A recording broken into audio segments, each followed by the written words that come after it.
community-based training programs in construction skills, coding, software development, dramatic performance, arts, music, design, filmmaking, sound engineering, and sports. This will engage more young people in productive tasks and give lawful alternative pathways for the youths to make a good living. This integrated approach will lay the foundation for sustainable peace and progress in our communities. We will also pass legislation to allow targeted detentions under court supervision for known producers of violence on whom there is credible intelligence. This will enable cases to be built and lead to successful prosecutions, so there is accountability and no more impunity in this land. Our proactive interventionist social policy will also help to support our economic policy, and it is to that economic policy that I now turn. My fellow Jamaicans, we are at a crossroads in our nation's economic history. The country faces two distinct economic choices.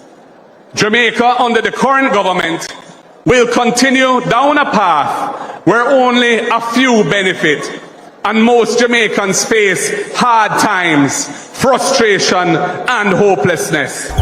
We remain committed to macroeconomic stability and prudent fiscal management. That's very important, comrades.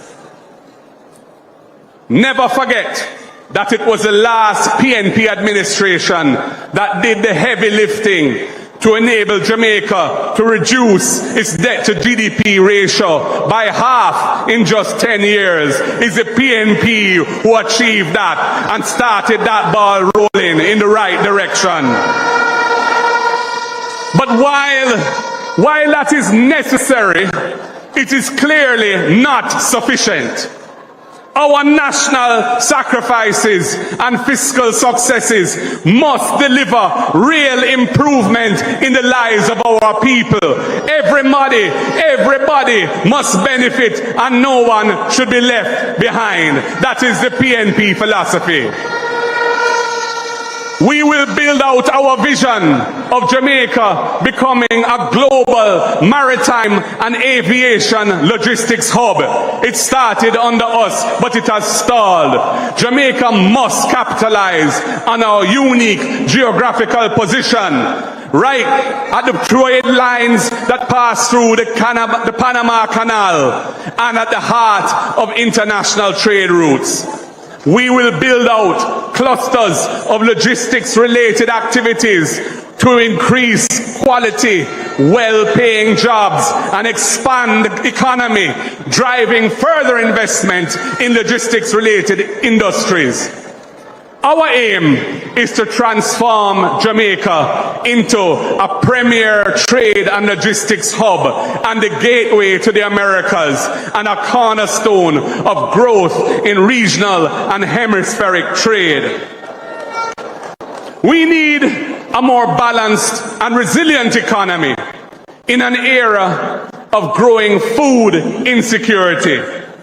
So, look out for the transformation of agriculture and the blue economy, our maritime economy, to drive rural development. We have to invest in farm roads, in cold storage facilities, in irrigation systems. We have to deepen the use of technology, marketing support, and expanded access to affordable loans for our farmers. Farming over plus, investment over graph. Inheritance from the seeds of me alright, baby. We will forge collaborative relationships with the large private sector players in poultry, agro-processing, milk and livestock production to improve and increase their already significant contribution to the economy. We will partner with CASE and other research institutions to develop productivity-boosting projects and improve our planting stock, our animal genetics, our farming systems, animal husbandry, and agronomy. We will boost our own research facilities in Montpelier. Experts in each sector will provide the blueprint required for our farmers to grow those sectors so as to ensure food security for our nation. Comrades, another critical industry in the pursuit of inclusive, sustainable economic growth is the cultural creative sector.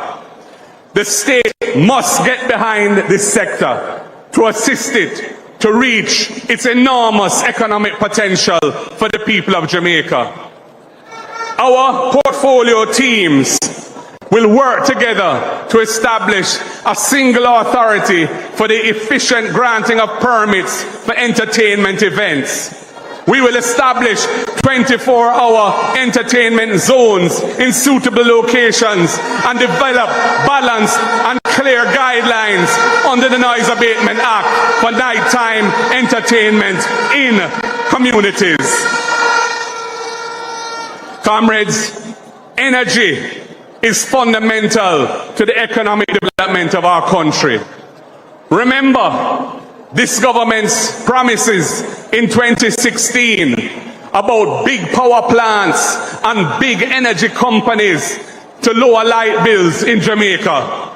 Well, they are nowhere to be seen. This JLP government has failed to bring on board any new renewable capacity to the grid. And we are tired of those promises from the government year after year. We will get it done. We have done it before and we will do it again.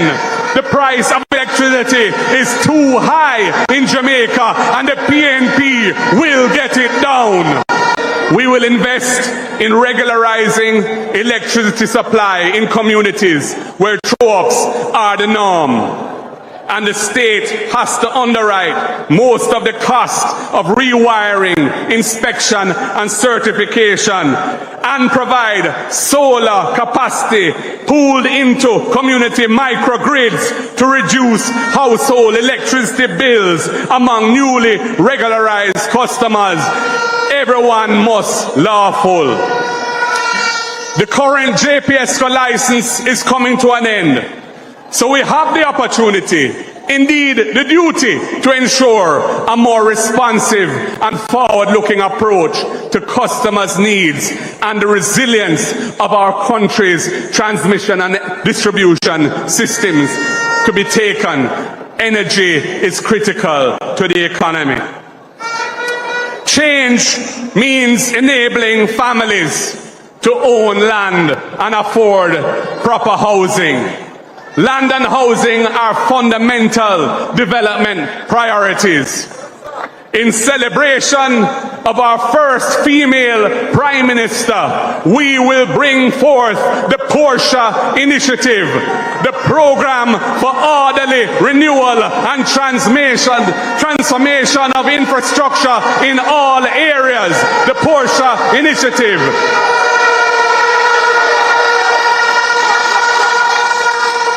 This program will drive policies that Sister P stood for, improving infrastructure in old housing schemes, tearing down zinc fences in communities and replacing them with proper concrete walls, completing the infrastructure and land titling for existing land tenure regularization schemes, they call it Operation Pride, and rolling out new ones to bring hope and decent living conditions in areas of social neglect. Our beloved Sister P will smile as the next PNP government improves sidewalks for persons with disabilities, provides housing assistance to needy citizens, and beautifies communities where our people live. The Portia Initiative is a must, and time come for that. The next PNP government will also make lands available to the National Housing Trust for qualified contributors so they can build their own homes. From day one, we are going to restore the core mandate of the National Housing Trust, which was the baby of Michael Joshua Manley. We will stop the extraction of capital from the National Housing Trust. It was an emergency measure. It was supposed to only last for 4 years, and it has now continued for over 12 years. And we will return to providing affordable houses for people who need to buy or build a home. We plan a comprehensive review of all laws relating to housing to find ways to make housing more affordable for all Jamaicans. These initiatives are all about balancing the books and the people's lives, something that Sister P always spoke about and believed in. Comrades, Jamaica must emerge from an economy characterized by low growth, low wages, low technology, low productivity. And to do that, we must choose change. And this area, investment in human development must be the key. It must be the key. And when it comes to education, the People's National Party's conviction remains the same. Education, education, education is at the top of our priority list. We are committed to building an education system that is inclusive, equitable, and excellent. Bold steps and real investment are needed to ensure that every child from the earliest years through to tertiary education has the opportunity to succeed. We have the plan and we are ready. Today, I reaffirm our party's commitment to excellence in education. Our approach to early childhood development will provide performance-based to give them additional resources to improve standards. At the primary and secondary levels, we will implement a comprehensive program that is targeted and provides targeted support to each aspect of the curriculum. Expanding access to tertiary education is also a critical part of the mix. I have long advocated for the removal of guarantors for student loans, a policy that this government has eventually adopted, and it was a significant step forward. And we are in full support of that, because we put the interests of Jamaican people first. But as the party of ideas and implementation, we must take this further. We believe education must not be a burden of debt, but a bridge to a better future. We will make student loans more borrower-friendly. Graduates will only begin to repay their student loans once they are employed, and their monthly payments will be capped at an affordable percentage of their monthly income. And if there are times when they are between jobs or they're out of work, payment on their student loans will be deferred and tacked onto the back end of the loan period without penalties. This will remove the fear and reluctance among young people to borrow to invest in their education, and it will free up young professionals to build their careers. Teachers are the backbone of the education system, and we must show that we truly value our teachers, and we must do whatever is necessary to persuade them to stay in our education system. A student loan forgiveness program will be provided to our teachers based on their years of service in the system. And what we have in mind is that 1 year of payments on their student loan will be forgiven for every year that they remain employed in the public education system. Making the necessary investments in vocational training is also critical for Jamaica to move up the value chain. This starts at the secondary level.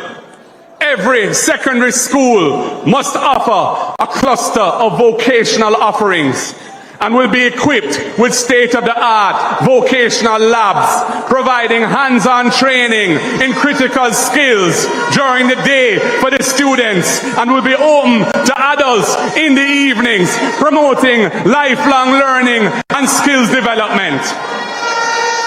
We also need to incentivize businesses to invest in training, and we have a plan.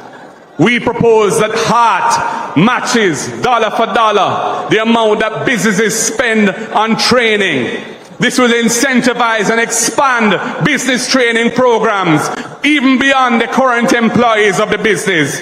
We see a dynamic partnership between the state and the private sector to transform national productivity, rapidly developing our capacity to absorb new investments that create well-paying, high-value-added jobs for our people. It cannot be denied that to have a strong and productive economy, we must have a healthy population. Every Jamaican has joined in the sacrifices that reduced our country's debt.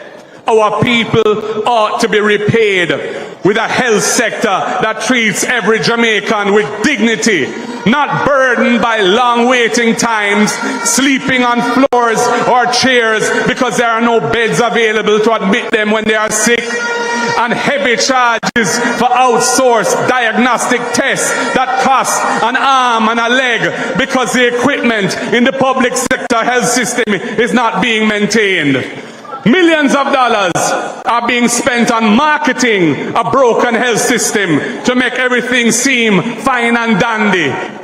Popularity is being prioritized over the health of our people.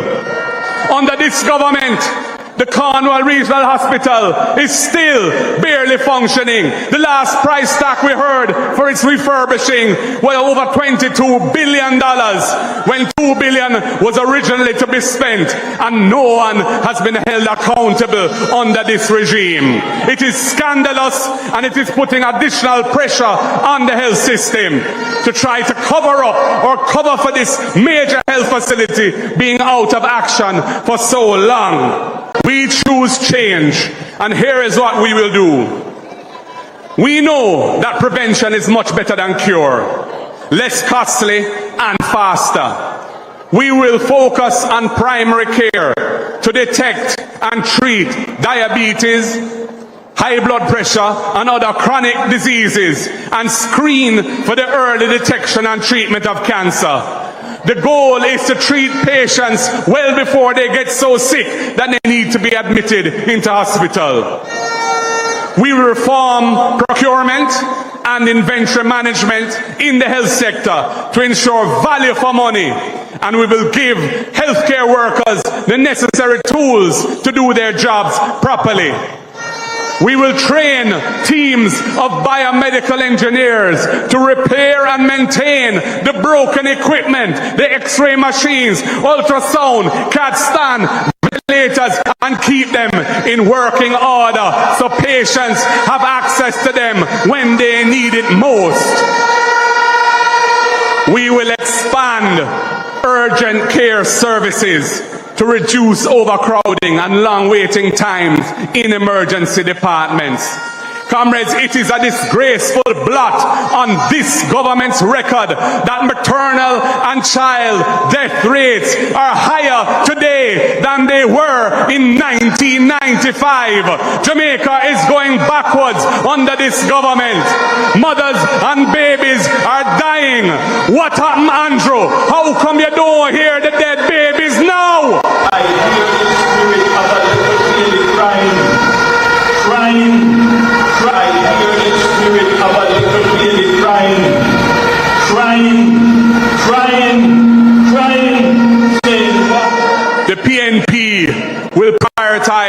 procurement of intensive care units, providing critical care for mothers, babies, and the general population. Comrades of the People's National Party and friends, I have provided you with an understanding of the direction that we must take Jamaica in order to move our country forward.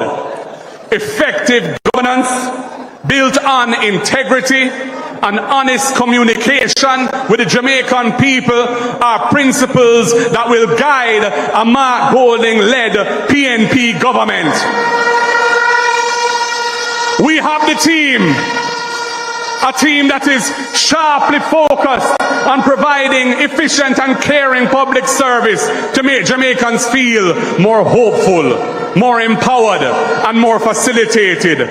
Our policy mix will engender positive values and attitudes, a greater sense of national purpose, and a caring liberty among all our people. I and I must live as one. We are on the pathway of change to build a society where every well-thinking Jamaican has the opportunity to improve their quality of life. That is our ambition, and I draw inspiration from our most transformational leader, Michael Joshua Manley, who told us if the moral purpose of this mission is to remain intact, it must be approached in humility and supported by prayer. Comrades, it is up to all of us now. Walk every hill and valley, every nook and cranny, every street and lane. Bring in the 90 and 9 and then go for the missing one. Listen to the people's voices and let them hear the trumpet sounding, the mighty refrain from Niggeril Point to Moran Point and back. Time come, and we choose change. Power to the people, comrades. Power to the people. Power to the people. One love, and God bless Jamaica. Land we love. Loyal viewers and subscribers, honorable people, give thanks for your support to the Avenue. Know that I appreciate you sincerely. New viewers, welcome on board. Know that your presence is appreciated. Please subscribe to the channel and help us reach 1,000 subscribers. Thank you. United we win.